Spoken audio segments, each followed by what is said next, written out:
നമസ്കാരം, chess battles മലയാളത്തിലേക്ക് സ്വാഗതം. നമ്മളെല്ലാം കാത്തിരുന്ന FIDE world rapid and blitz team championship ആരംഭിച്ചിരിക്കുകയാണ്. ആകെ 52 ടീമുകളാണ് പങ്കെടുക്കുന്നത്. ഇന്നലെ ഒറ്റ ദിവസം കൊണ്ട് തന്നെ 4 റൗണ്ടുകളിൽ നിന്നായി 800ഓളം ഗെയിമുകൾ അവസാനിച്ചിരിക്കുകയാണ്. ഇത്രയും ഗെയിമുകൾ നോക്കാൻ തന്നെ ഒരുപാട് സമയമെടുക്കും. ഞാനിപ്പോൾ ഒന്നാം റൗണ്ടിലെ 60 ഗെയിമുകൾ നോക്കിയപ്പോൾ അതിൽ വളരെ രസകരമായിട്ടുള്ള കുറച്ച് ഗെയിമുകൾ കണ്ടു. അതിൽ ഏറ്റവും രസകരമായിട്ടുള്ളൊരു ഗെയിമാണ് ഇപ്പോൾ കാണിക്കാൻ പോകുന്നത്. ഫ്രഞ്ച് ഗ്രാൻഡ് മാസ്റ്റർ ആൻഡ്രിയ മൗറിഷിയും ഡെൻമാർക്കിന്റെ ഫിഡെ മാസ്റ്റർ മൈക്കൽ ലോഫ്ഗാർഡും തമ്മിലായിരുന്നു മത്സരം. വൈറ്റ് E4 മിഥുൻ ഗെയിം സ്റ്റാർട്ട് ചെയ്യുന്നു. ബ്ലാക്ക് C5 മൂവ് ചെയ്യുന്നു. സിസിലിയൻ ഡിഫൻസ് ആണ്. വൈറ്റ് നൈറ്റിനെ F3ലേക്ക് ഡെവലപ്പ് ചെയ്യുന്നു. ബ്ലാക്ക് E6 മൂവ് ചെയ്യുന്നു. സിസിലിയൻ ഡിഫൻസിന്റെ ഫ്രഞ്ച് വേരിയേഷൻ ആണ്.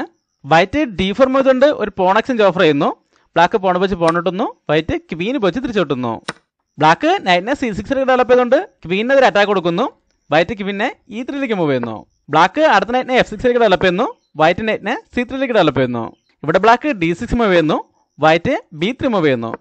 അതിനുശേഷം ബ്ലാക്ക് ബിഷപ്പിനെ E7ലേക്ക് ഡെവലപ്പ് ചെയ്യുന്നു. വൈറ്റ് ബിഷപ്പിനെ B2ലേക്ക് ഡെവലപ്പ് ചെയ്യുന്നു. ഇവിടെ രണ്ടുപേരും ഓപ്പോസിറ്റ് സൈഡിലേക്കാണ് കാസ്റ്റിംഗ് ചെയ്യുന്നത്. ബ്ലാക്ക് കിങ്സിലേക്ക് കാസ്റ്റിംഗ് ചെയ്യുന്നു. വൈറ്റ് ക്വീൻസിലേക്ക് കാസ്റ്റിംഗ് ചെയ്യുന്നു. ബ്ലാക്ക് വേഗം ക്വീനെ A5ലേക്ക് ഡെവലപ്പ് ചെയ്തുകൊണ്ട് A2 സ്കോറിലേക്ക് ഒരു കൺട്രോൾ കൊണ്ടുവരുന്നു. വൈറ്റ് വേണമെങ്കിൽ ഇപ്പോൾ തന്നെ കിങ്ങിനെ അഡ്വാൻസ് ആയിട്ട് B1ലേക്ക് കൊണ്ടുവന്ന് ആ പോണിന് ഒരു സപ്പോർട്ട് കൊടുക്കാം. എന്നാൽ വൈറ്റ് ആദ്യം റൂക്കിനെ G1ലേക്ക് കൊണ്ടുവരുന്നു. ബ്ലാക്ക് D5 മൂവ്കൊണ്ട് ബിഷപ്പിന്റെ ഡയഗണൽ ഓപ്പൺ ചെയ്യുന്നതോടൊപ്പം ഒരു പോൺ എക്സ്ചേഞ്ച് ഓഫർ ചെയ്യുന്നു. വൈറ്റ് ഇപ്പോൾ അത് അക്സെപ്റ്റ് ചെയ്യണമെങ്കിൽ ബ്ലാക്കിന് പോൺ വെച്ച് തിരിച്ചു വെട്ടാം. ഇതോടെ ഈ E5 ഓപ്പൺ ആകും. അത് ഉപയോഗപ്പെടുത്തിക്കൊണ്ട് ഇനി റൂക്കിനെ കൂടെ D8ലേക്ക് കൊണ്ടുവന്ന ശേഷം ബിഷപ്പിനെ മാറ്റിക്കൊണ്ട് വൈറ്റിന്റെ നൈറ്റിനെതിരെയും ക്വീനെതിരെയും ഒരുമിച്ച് അറ്റാക്ക് കൊടുക്കാൻ ബ്ലാക്കിന് അവസരം കിട്ടും. അങ്ങനെ ഒരു പ്രശ്നമുണ്ട്. വൈറ്റ് ഇപ്പോൾ ഈ എക്സ്ചേഞ്ചിലേക്ക് പോകുന്നില്ല. പകരം E5 മൂവ്കൊണ്ട് ബ്ലാക്കിനെ നൈറ്റിനെ തിരിച്ചറ്റാക്ക് ചെയ്യുന്നു. ബ്ലാക്ക് നൈറ്റിനെ D7ലേക്ക് മൂവ് ചെയ്യുന്നു. അതിനുശേഷം വൈറ്റ് കിങ്ങിനെ B1ലേക്ക് കൊണ്ടുവന്ന് A2ലെ പോണിന് ഒരു സപ്പോർട്ട് കൊടുക്കുന്നു. ബ്ലാക്ക് ബിഷപ്പിനെ C5ലേക്ക് കൊണ്ടുവന്ന് വൈറ്റിന്റെ ക്വീനെ അറ്റാക്ക് ചെയ്യുന്നു. വൈറ്റ് ക്വീനെ E2ലേക്ക് മൂവ് ചെയ്യുന്നു. അതിനുശേഷം ബ്ലാക്ക് ബിഷപ്പിനെ A3ലേക്ക് കൊണ്ടുവന്ന് ഒരു ബിഷപ്പ് എക്സ്ചേഞ്ച് ഓഫർ ചെയ്യുന്നു. എന്നാൽ വൈറ്റ് ഇപ്പോൾ ആ എക്സ്ചേഞ്ചിലേക്ക് പോകുന്നില്ല. ബിഷപ്പിനെ അറ്റാക്കിൽ നിന്നും A1ലേക്ക് മൂവ് ചെയ്യുന്നു. ഇതോടെ വൈറ്റിന്റെ കിങ്ങിനെ മൂവ് ചെയ്യാനുള്ള സ്കോറുകളെല്ലാം ബ്ലാക്കിന്റെ ബിഷപ്പിന്റെ കൺട്രോളിലായിട്ടുണ്ട്. വൈറ്റ് എന്തായാലും ഇനി അടുത്ത മൂവിൽ നൈറ്റ് വെച്ച് ബിഷപ്പിനെ അറ്റാക്ക് ചെയ്തുകൊണ്ട് ആ ബിഷപ്പിനെ അവിടെ നിന്ന് ഒഴിവാക്കാൻ ശ്രമിക്കും. അങ്ങനെ ഒരു അറ്റാക്കിന് സാധ്യതകളുണ്ട്. ബ്ലാക്ക് അഡ്വാൻസ് ആയിട്ട് അത് ഡിഫെൻഡ് ചെയ്യാണ്. A6 മൂവ് ചെയ്തുകൊണ്ട് G5 സ്കോറിലേക്ക് ഒരു കൺട്രോൾ കൊണ്ടുവരുന്നു.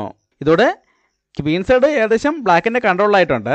അതുകൊണ്ട് വൈറ്റ് ഈ കിങ് സൈഡിലേക്ക് ഒരു കൗണ്ടർ അറ്റാക്കിന് ശ്രമിക്കുകയാണ്. ആദ്യം H4 മൂവ് ചെയ്യുന്നു. ബ്ലാക്കിനെ ഇപ്പോൾ വേണമെങ്കിൽ B5 മൂവ് ചെയ്തുകൊണ്ട് അടുത്ത പോണുകളെ മുന്നോട്ടുണ്ടോന്ന് ഈ അറ്റാക്ക് സ്ട്രോങ് ആക്കാം. എന്നാൽ ബ്ലാക്ക് ഇവിടെ എത്രയും വേഗം ഈ നൈറ്റിനെ ഇവിടെ നിന്ന് ഒഴിവാക്കാൻ ശ്രമിക്കുകയാണ്. ബിഷപ്പിനെ B4ലേക്ക് മൂവ് ചെയ്തുകൊണ്ട് നൈറ്റിനെതിരെ ഒരു അറ്റാക്ക് കൂടെ കൊടുക്കുന്നു. ഇപ്പോൾ ആ നൈറ്റിനെ മൂവ് ചെയ്യാൻ വേറെ സ്ക്വയറുകളൊന്നുമില്ല. അതുകൊണ്ട് വൈറ്റ് ക്വീനെ E3ലേക്ക് കൊണ്ടുവന്ന് നൈറ്റിന് ഒരു സപ്പോർട്ട് കൊടുക്കുന്നു. ബ്ലാക്ക് ബിഷപ്പിനെ C5ലേക്ക് മൂവ് ചെയ്തുകൊണ്ട് ആ ക്വീനെതിരെ വീണ്ടും അറ്റാക്ക് കൊടുക്കുന്നു. വൈറ്റിനെ ഇപ്പോൾ വേണമെങ്കിൽ ക്വീനെ E1ലേക്ക് തന്നെ തിരിച്ചു കൊണ്ടുവന്ന് ഈ F2ലെ പോണിനെ കൂടെ സപ്പോർട്ട് ചെയ്യാം. എന്നാൽ വൈറ്റ് ഇപ്പോൾ ആ പോണിനെ സപ്പോർട്ട് ചെയ്യാൻ ശ്രമിക്കുന്നില്ല. പകരം ക്വീനെ F4ലേക്ക് മൂവ് ചെയ്യുന്നു. ഇതോടെ ബ്ലാക്കിന് ഒരു പോണിനെ നേടിയെടുക്കാൻ അവസരം കിട്ടിയിരിക്കുകയാണ്. ബ്ലാക്ക് ബിഷപ്പ് വെച്ച് F2ലെ പോണിനെ എടുത്തുകൊണ്ട് റൂക്കിനെതിരെ അറ്റാക്ക് കൊടുക്കുന്നു. വൈറ്റ് റൂക്കിനെ H1ലേക്ക് മൂവ് ചെയ്യുന്നു. ഒരു പോൺ ലാഭം കിട്ടിയതുകൊണ്ട് തന്നെ ബ്ലാക്ക് ഇവിടെ ഒരു ക്വീൻ എക്സ്ചേഞ്ചിന് ശ്രമിക്കുകയാണ്. ക്വീനെ B4ലേക്ക് കൊണ്ടുവന്ന് വൈറ്റിന്റെ ക്വീനെ അറ്റാക്ക് ചെയ്യുന്നു. എന്നാൽ വൈറ്റ് ഇപ്പോൾ ആ എക്സ്ചേഞ്ച് ഓഫർ അക്സെപ്റ്റ് ചെയ്യുന്നില്ല. പകരം ക്വീനെ അറ്റാക്കിൽ നിന്നും G5ലേക്ക് മൂവ് ചെയ്യുന്നു. ബ്ലാക്ക് H6 മൂവ് ചെയ്തുകൊണ്ട് ക്വീനെതിരെ വീണ്ടും അറ്റാക്ക് കൊടുക്കുന്നു. ഇവിടെ ഇപ്പോൾ ആ ക്വീന് സേഫായിട്ട് പോകാൻ 3 സ്കോറുകളേ ഉള്ളൂ. ബാക്കി എല്ലാ സ്കോറുകളും ബ്ലാക്കിന്റെ കൺട്രോളിലാണ്. വൈറ്റിനെ ഇപ്പോൾ വേണമെങ്കിൽ ആ ക്വീനെ കിങ്ങിന്റെ അടുത്തേക്ക് തന്നെ തിരിച്ചുകൊണ്ടുവരാം. എന്നാൽ വൈറ്റ് ഇവിടെ അതിനെ തിരിച്ചുകൊണ്ടുവരുന്നില്ല. പകരം H5ലേക്ക് മൂവ് ചെയ്യുന്നു. ഇതോടെ വൈറ്റിന്റെ ക്വീൻ കിങ്ങിന്റെ റേഞ്ചിൽ നിന്നും പുറത്തായിരിക്കുകയാണ്. ഈ അവസരം ഉപയോഗപ്പെടുത്തിക്കൊണ്ട് ബ്ലാക്ക് അടുത്ത പീസിനെ കൂടെ അറ്റാക്കിലേക്ക് കൊണ്ടുവരികയാണ്. നൈറ്റിനെ C5ലേക്ക് കൊണ്ടുവരുന്നു. ബ്ലാക്ക് ഇവിടെ നൈറ്റുകളും ക്വീനും ഉപയോഗിച്ച് വൈറ്റിന്റെ കിങ്ങിനെ ടാർഗറ്റ് ചെയ്യുമ്പോൾ വൈറ്റിന്റെ ക്വീൻ യാതൊരു സപ്പോർട്ടില്ലാതെയാണ് ബ്ലാക്കിന്റെ കിങ് സൈഡിലേക്ക് വന്നിരിക്കുന്നത്. വൈറ്റിന്റെ 2 ബിഷപ്പുകളും ഇപ്പോഴും ആക്റ്റീവ് അല്ല. വൈറ്റ് ഇവിടെ അതിൽ ഒരു ബിഷപ്പിനെ കൂടെ ഡെവലപ്പ് ചെയ്യാണ്. ബിഷപ്പിനെ D3ലേക്ക് കൊണ്ടുവരുന്നു. ഇവിടെ ഇപ്പോൾ ബ്ലാക്കിനും ഒരു ബിഷപ്പിനെ ഡെവലപ്പ് ചെയ്യാനുണ്ട്. അതിനെ കൂടെ ഡെവലപ്പ് ചെയ്ത ശേഷം അറ്റാക്ക് സ്റ്റാർട്ട് ചെയ്താൽ മതിയായിരുന്നു. എന്നാൽ ബ്ലാക്ക് വേഗം തന്നെ ഇവിടെ ഒരു പാസ്ഡ് പോൺ ക്രിയേറ്റ് ചെയ്യാൻ ശ്രമിക്കുകയാണ്. നൈറ്റിനെ E4ലേക്ക് മൂവ് ചെയ്തുകൊണ്ട് ഒരു നൈറ്റ് എക്സ്ചേഞ്ച് ഓഫർ ചെയ്യുന്നു. വൈറ്റ് ഇപ്പോൾ നൈറ്റ് വെച്ച് നൈറ്റ് നോട്ടാണെങ്കിൽ പോൺ പേജ് തിരിച്ചൊട്ടിക്കൊണ്ട് ഇങ്ങനൊരു ഫോർക്ക് കൊടുക്കുക എന്നതാണ് ബ്ലാക്കിൻ്റെ ഉദ്ദേശം. എന്നാൽ വൈറ്റ് ഇപ്പോൾ നൈറ്റ് വെച്ച് നൈറ്റ് നോട്ടുന്നില്ല. പകരം ബിഷപ്പ് വെച്ച് നൈറ്റ് നോട്ടുന്നു. ബ്ലാക്ക് പോൺ പേജ് തിരിച്ചൊട്ടിക്കൊണ്ട് അടുത്ത നൈറ്റിനെതിരെ അറ്റാക്ക് കൊടുക്കുന്നതോടൊപ്പം ഒരു പാസ്ഡ് പോണും ക്രിയേറ്റ് ചെയ്യുന്നു. ഇപ്പോൾ ബ്ലാക്കിൻ്റെ ബിഷപ്പിന് ഈ E1 സ്കോറിലേക്കും കൺട്രോൾ ഉള്ളതുകൊണ്ട് ഈ പാസ്ഡ് പോൺ വളരെ സ്ട്രോങ് ആയി മാറിയിരിക്കുകയാണ്. വൈറ്റ് ഇപ്പോൾ ഈ നൈറ്റിനെ അറ്റാക്കിൽ നിന്നും D2ലേക്ക് മൂവ് ചെയ്യുകയാണെങ്കിൽ ആ നൈറ്റിനെ അറ്റാക്ക് ചെയ്തുകൊണ്ട് തന്നെ പാസ് തന്നെ മുന്നോട്ട് കൊണ്ടുവരാൻ കഴിയും. എന്നാൽ ഇനി വളരെ മികച്ച മൂവുകളാണ് വൈറ്റിൻ്റെ ഭാഗത്തു നിന്ന് വരുന്നത്. ഈ വീഡിയോ ഒന്ന് പോസ് ചെയ്ത ശേഷം വൈറ്റ് ഈ പ്രശ്നം എങ്ങനെയായിരിക്കും പരിഹരിക്കുന്നതെന്ന് കണ്ടുപിടിക്കാൻ ശ്രമിക്കുക. വൈറ്റ് ഇവിടെ ഒരു സാക്രിഫൈസ് ആണ് ചെയ്യുന്നത്. ഈ അറ്റാക്കുള്ള നൈറ്റിനെ G5ലേക്ക് മൂവ് ചെയ്തുകൊണ്ട് നൈറ്റിനെ സാക്രിഫൈസ് ചെയ്യുന്നു. ഇപ്പോൾ ഇതൊരു നൈറ്റ് സാക്രിഫൈസും ആണ്. അതുപോലെ പാസ്ഡ് പോണിനെതിരെ 2 പീസിൽ വെച്ച് അറ്റാക്കും വന്നിട്ടുണ്ട്. എന്നാൽ ബ്ലാക്കിനിപ്പോൾ ഈ സാക്രിഫൈസ് അക്സെപ്റ്റ് ചെയ്യാൻ പറ്റില്ല. അങ്ങനെ അക്സെപ്റ്റ് ചെയ്യണമെങ്കിൽ പോൺ പേജ് തിരിച്ചിട്ടുമ്പോൾ ഈ റൂക്കിൻ്റെ ഫയൽ കൂടെ ഓപ്പൺ ആകുകയും ഇവിടെ വളരെ വേഗത്തിൽ ചെക്ക്മേറ്റ് ആകുകയും ചെയ്യും. അതുകൊണ്ട് ബ്ലാക്ക് ഇപ്പോൾ ഈ സാക്രിഫൈസ് അക്സെപ്റ്റ് ചെയ്യുന്നില്ല. പകരം E3 ഇതുകൊണ്ട് പാസ്ഡ് പോണിനെ മുന്നോട്ട് കൊണ്ടുപോകുന്നു. ഇവിടെ വൈറ്റിൻ്റെ ഭാഗത്തുനിന്നും വീണ്ടും ഒരു ബ്രില്യൻ്റ് മൂവ് വരെയാണ്. നൈറ്റിനെ E4ലേക്ക് മൂവ് ചെയ്തുകൊണ്ട് ബിഷപ്പിനെതിരെ അറ്റാക്ക് കൊടുക്കുന്നു. ബ്ലാക്ക് ഇപ്പോൾ പാസ്ഡ് പോണിനെ മുന്നോട്ട് കൊണ്ടുപോകാൻ ശ്രമിക്കുകയാണെങ്കിൽ വൈറ്റിന് ആദ്യം ക്വീൻ വെച്ച് ആ പോണിനെ ഇടുക. ഇതോടെ ആ പാസ്ഡ് പോണിൻ്റെ പ്രശ്നം ഒഴിവായിട്ടുണ്ട്. പോരാത്തതിന് ബ്ലാക്കിൻ്റെ ബിഷപ്പിനെതിരെ 2 പീസ് വെച്ച് അറ്റാക്കും വന്നിട്ടുണ്ട്. ബ്ലാക്ക് ഇപ്പോൾ ഈ പാസ്ഡ് പോണിനെ മുന്നോട്ട് കൊണ്ടുപോകുന്നതല്ലാതെ വേറെ എന്തെങ്കിലുമാണ് മൂവ് ചെയ്യുന്നതെങ്കിൽ, ഉദാഹരണത്തിന് ഈ ബിഷപ്പിനെ ഡെവലപ്പ് ചെയ്യാൻ ശ്രമിക്കുകയോ അല്ലെങ്കിൽ അടുത്ത റൂക്ക് വെച്ച് ഒരു റൂക്ക് എക്സിന് ശ്രമിക്കുകയോ അതുമല്ലെങ്കിൽ ഏറ്റവും റൂക്കിന് എങ്ങോട്ടെങ്കിലും മൂവ് ചെയ്യിക്കാൻ ശ്രമിക്കുകയോ അങ്ങനെ എന്തെങ്കിലും ചെയ്താലും വൈറ്റിന് അടുത്ത നൈറ്റിനെ കൂടെ സാക്രിഫൈസ് ചെയ്യുക. അത് അക്സെപ്റ്റ് ചെയ്യുകയാണെങ്കിൽ പോൺ പേജ് തിരിച്ചൊട്ടിക്കൊണ്ട് ഈ സ്കോറിലേക്ക് വീണ്ടും കൺട്രോൾ ഉണ്ടായാലും അതിനുശേഷം വളരെ വേഗത്തിൽ ഒരു ചെക്ക്മേറ്റിനും സാധ്യതയുണ്ട്. അത് മനസ്സിലാക്കിക്കൊണ്ട് ബ്ലാക്ക് ക്വീനെ E7ലേക്ക് കൊണ്ടുവന്ന് F6ലേക്ക് ഒരു കൺട്രോൾ കൊണ്ടുവരുന്നു. എന്നാൽ വൈറ്റ് പ്ലാനിൽ യാതൊരു ചേഞ്ചും വരുത്തുന്നില്ല. നൈറ്റിനെ F6ലേക്ക് കൊണ്ടുവന്ന് ചെക്ക് കൊടുത്തുകൊണ്ട് ആ നൈറ്റിനെ സാക്രിഫൈസ് ചെയ്യുന്നു. ബ്ലാക്ക് ഇപ്പോൾ അത് അക്സെപ്റ്റ് ചെയ്യുകയാണെങ്കിൽ പോൺ പേജ് തിരിച്ചൊട്ടിക്കൊണ്ട് ക്വീനെതിരെ അറ്റാക്ക് കൊടുക്കാം. ആ പോണിപ്പോൾ ബിഷപ്പിൻ്റെ സപ്പോർട്ട് ഉള്ളതുകൊണ്ട് ക്വീൻ വെച്ച് കിട്ടാൻ പറ്റില്ല.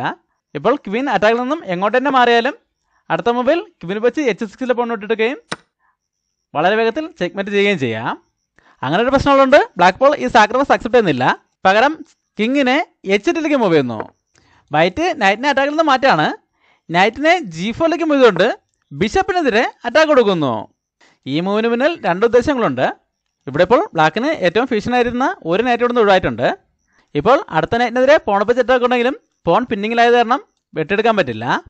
ആ നൈറ്റിനെ കൂടെ അവിടെ നിന്ന് ഒഴിവാക്കുന്നതിനായിട്ട് ബ്ലാക്ക് ഇവിടെ ഒരു സാക്രിഫൈസ് ചെയ്യാണ്. ബിഷപ്പ് വെച്ച് H4 പോൺ എടുത്തുകൊണ്ട് ബിഷപ്പിനെ സാക്രിഫൈസ് ചെയ്യുന്നു. ഇപ്പോൾ ഇതൊരു ബിഷപ്പ് സാക്രിഫൈസ് ആണ്.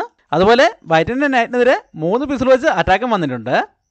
എന്നാൽ വൈറ്റ് ഇപ്പോൾ ആ നൈറ്റിനെ അറ്റാക്കിൽ നിന്നും മാറ്റാനോ അല്ലെങ്കിൽ ഈ സാക്രിഫൈസ് അക്സെപ്റ്റ് ചെയ്യാനോ ശ്രമിക്കുന്നില്ല.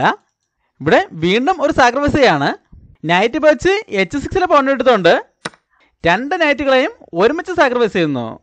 ബ്ലാക്കിന് എന്തായാലും ഇപ്പോൾ ഈ H6 നൈറ്റിനെ വെട്ടിയെടുക്കാൻ പറ്റില്ല. അങ്ങനെ വെട്ടിയെടുക്കുകയാണെങ്കിൽ ക്വീൻ വെച്ച് പോണിട്ട് ചെക്ക് വരികയും അപ്പോൾ തന്നെ ചെക്ക്മേറ്റ് ആകുകയും ചെയ്യും. അതുകൊണ്ട് ബ്ലാക്ക് ഇവിടെ അടുത്ത നൈറ്റിനെ വെട്ടിയെടുക്കുകയാണ്. ക്വീൻ വെച്ച് G5 നൈറ്റിനെ എടുത്തുകൊണ്ട് ഒരു ക്വീൻ എക്സ്ചേഞ്ച് ഓഫർ ചെയ്യുന്നു. ഇപ്പോൾ ക്വീനെതിരെയും നൈറ്റിനെതിരെയും ഒരുമിച്ച് അറ്റാക്കാണ്. വൈറ്റ് ഇപ്പോഴും ആ ക്വീൻ എക്സ്ചേഞ്ചിലേക്ക് പോകുന്നില്ല. പകരം നൈറ്റ് വെച്ച് F7 പോൺ എടുത്തുകൊണ്ട് ഒരു ഫോർക്കും ചെക്ക് കൊടുക്കുന്നു. ഇതിപ്പോൾ ഡബിൾ ചെക്കുമാണ്. ക്വീൻ വെച്ചും ചെക്ക് ഉള്ളതുകൊണ്ട് റൂക്ക് വെച്ച് നൈറ്റ് ഓട്ടാൻ പറ്റില്ല. ഇവിടെ ഇപ്പോൾ ഒരു ഓപ്ഷനേ ഉള്ളൂ, കിങ്ങിന് G8ലേക്ക് മാറേണ്ടി വരുന്നു. ആ സമയത്ത് നൈറ്റ് വെച്ച് ക്വീനോട് എടുക്കുന്നു. ബ്ലാക്ക് ബിഷപ്പ് വെച്ച് തിരിച്ചു വെട്ടുന്നു. വൈറ്റ് ഇപ്പോൾ ക്വീൻ വെച്ച് ബിഷപ്പിന് വെട്ടുന്നില്ല. പകരം ക്വീനെ H8ലേക്ക് കൊണ്ടൊന്ന് ചെക്ക് കൊടുത്തതോടെ ബ്ലാക്ക് തോൽവി സമ്മതിക്കുകയായിരുന്നു. ഇവിടെ ഇപ്പോൾ കിങ്ങിന് F7ലേക്ക് തന്നെ മാറേണ്ടി വരും. ഇവിടെ ഇനി വൈറ്റിന് പല രീതിയിൽ വിജയിക്കാൻ സാധ്യതകളുണ്ട്. ഏത് വേരിയേഷൻ നോക്കിയാലും ബ്ലാക്കിന് യാതൊരു സാധ്യതയില്ലെന്ന് മനസ്സിലാക്കൊണ്ടാണ് ഈ പൊസിഷനിൽ ക്വീൻ വെച്ച് ചെക്ക് വന്നപ്പോൾ തന്നെ ബ്ലാക്ക് തോൽവി സമ്മതിച്ചത്. സമയം നോക്കുകയാണെങ്കിലും ബ്ലാക്കിന് 1 മിനിറ്റ് താഴെ സമയമുള്ളൂ. ഈ ഗെയിം ഇഷ്ടമെങ്കിൽ ലൈക്ക് ചെയ്യുക, കമൻറ്റ് ചെയ്യുക, സബ്സ്ക്രൈബ് ചെയ്യുക. അടുത്തൊരു വീഡിയോ കാണാം. നന്ദി, നമസ്കാരം.